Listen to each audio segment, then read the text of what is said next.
não vos venho falar de demasiados números, apesar da minha vida ser muito centrada em números. Sou economista e sou gestor no dia-a-dia.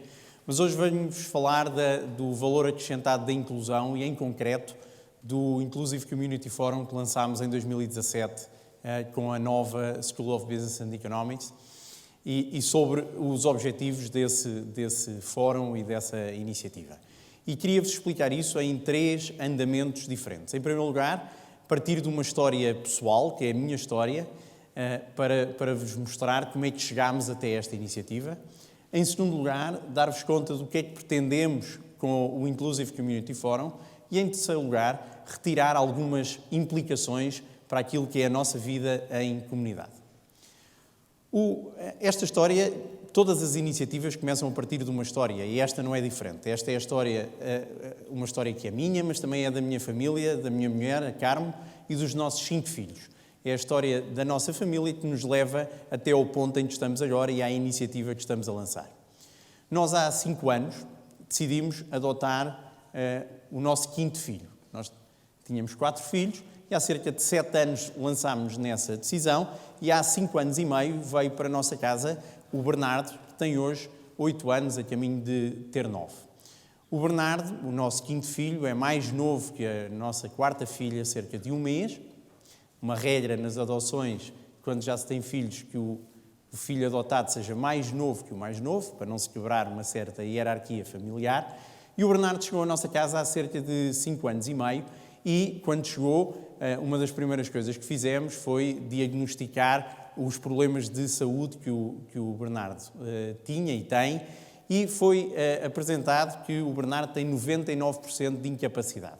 Portanto, quando visto por uma junta médica, o nível de incapacidade que o Bernardo tem é 99%.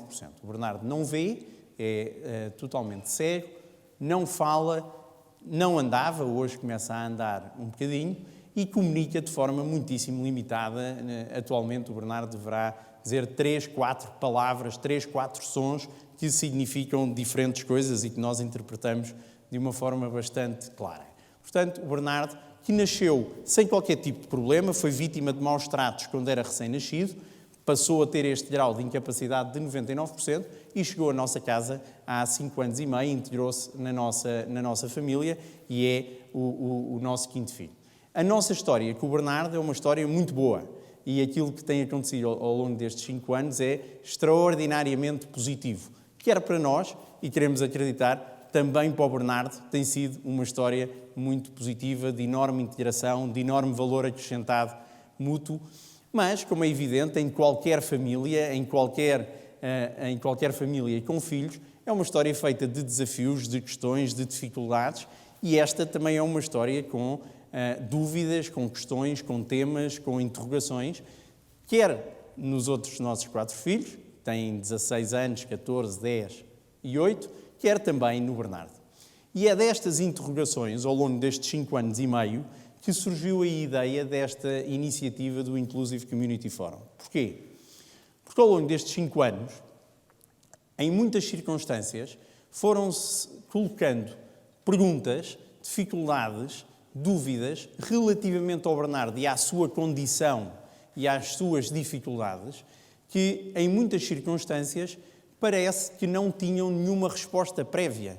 E era algo que, quer a mim, quer a Carmo, nos intrigava muitíssimo.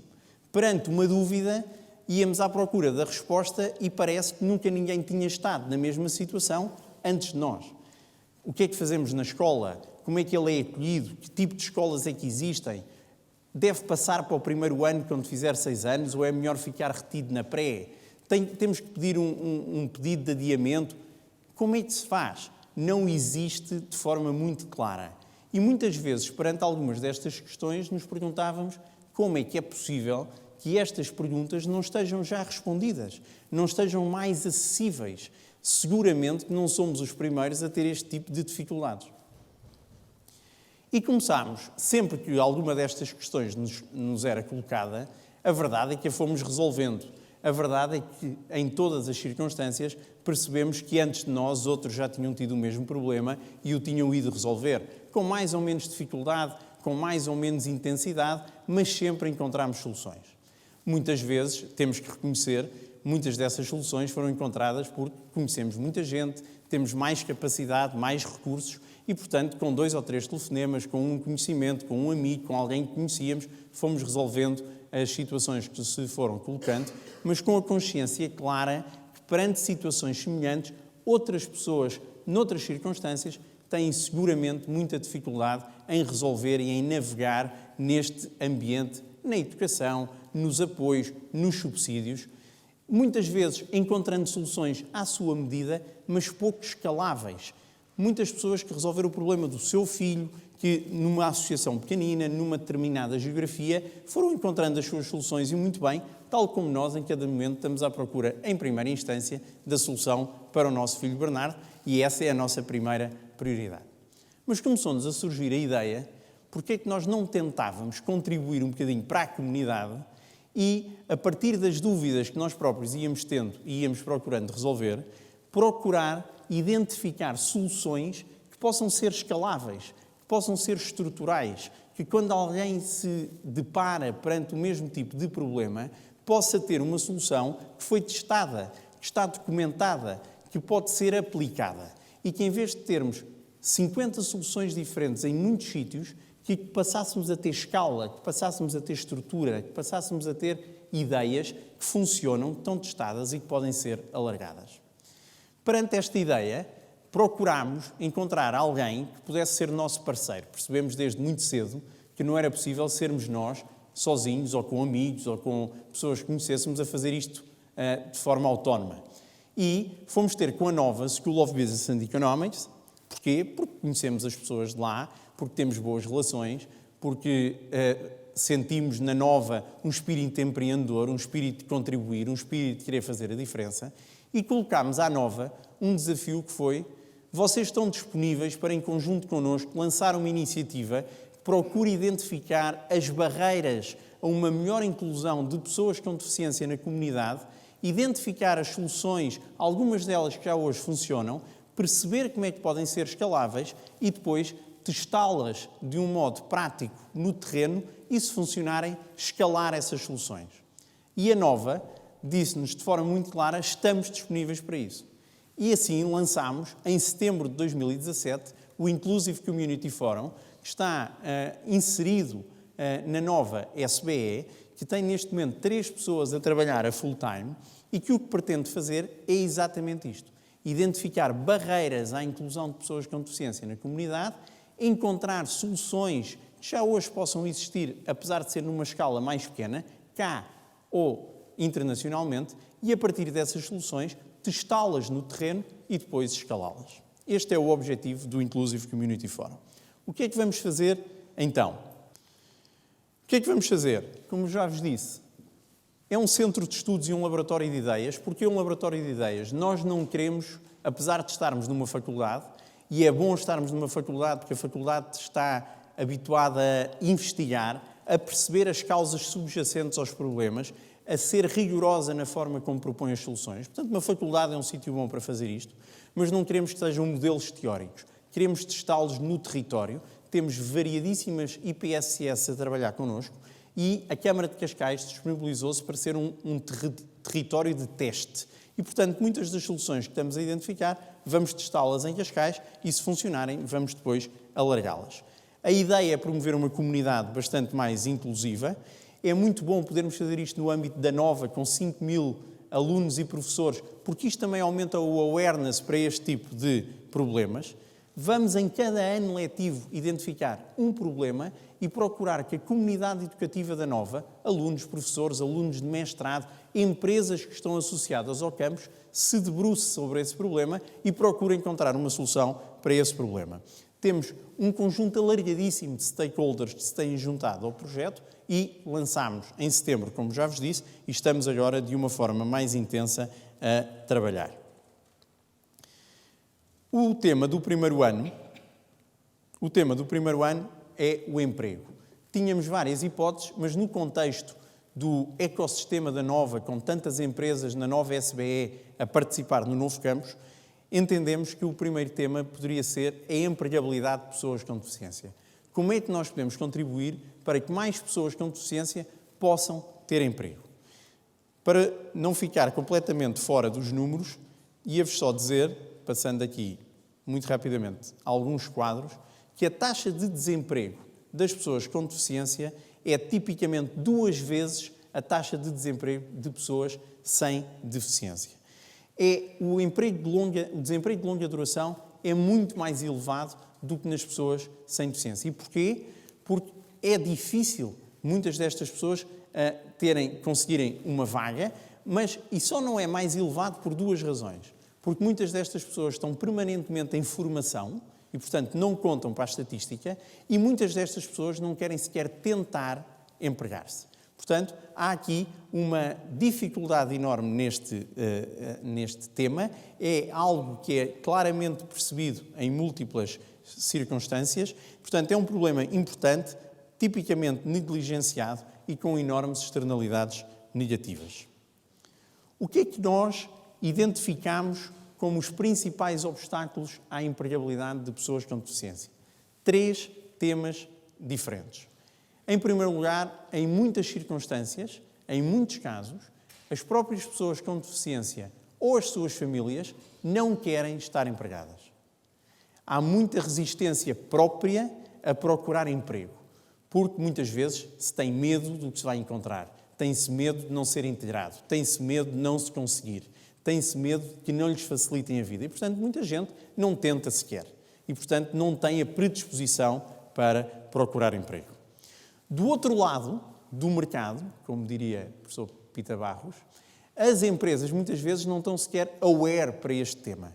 Não têm sequer uma predisposição para dizer eu posso recrutar pessoas com deficiência. Eu tenho um contact center onde posso ter pessoas com deficiência motora, sem qualquer tipo de problema. Mas a verdade é que muitas empresas não estão despertas para isso, não se colocaram nesse plano.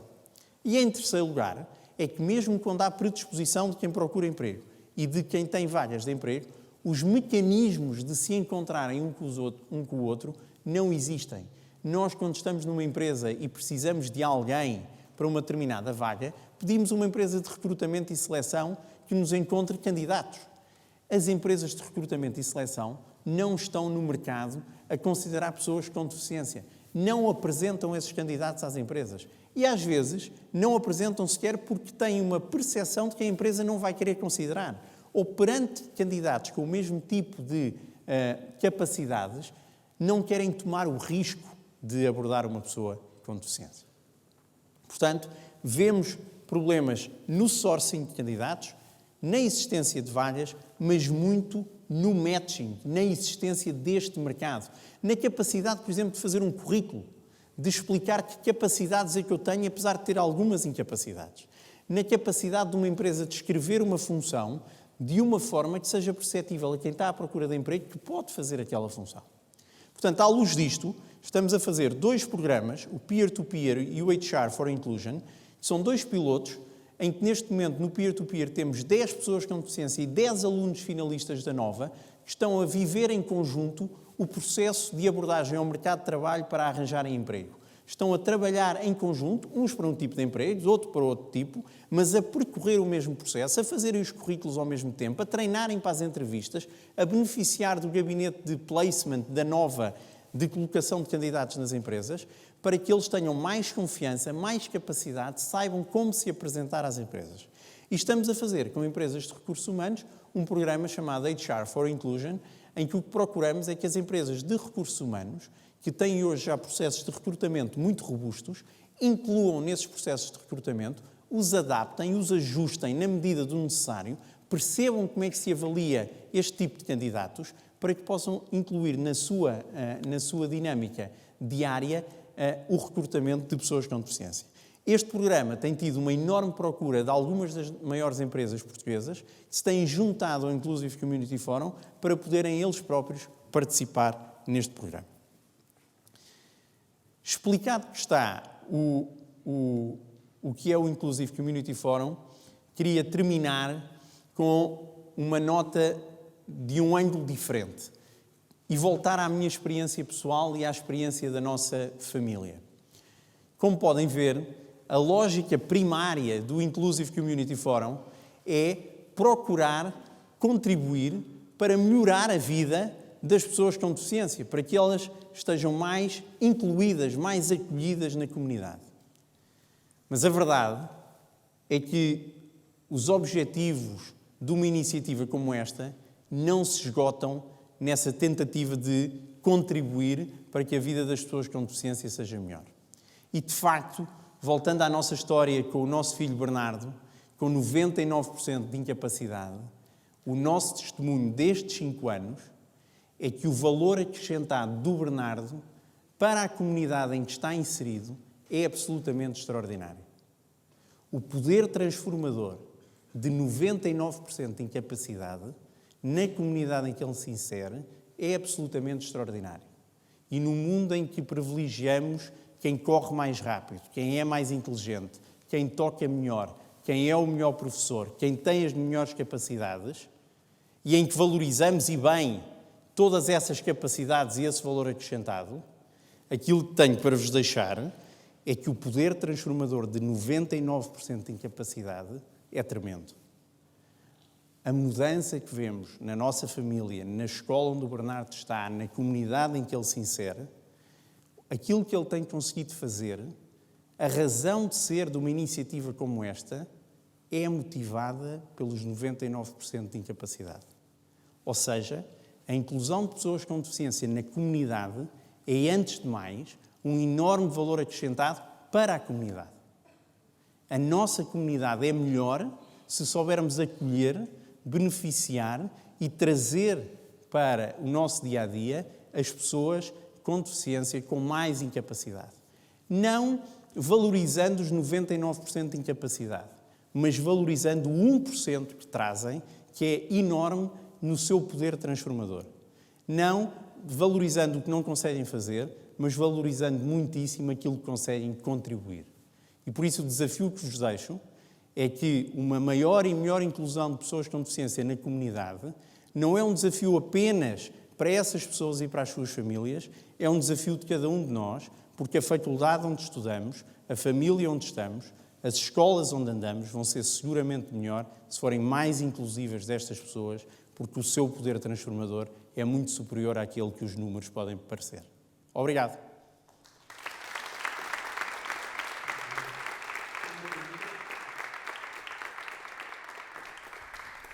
A sua palestra inspiradora deixa-me uma dúvida.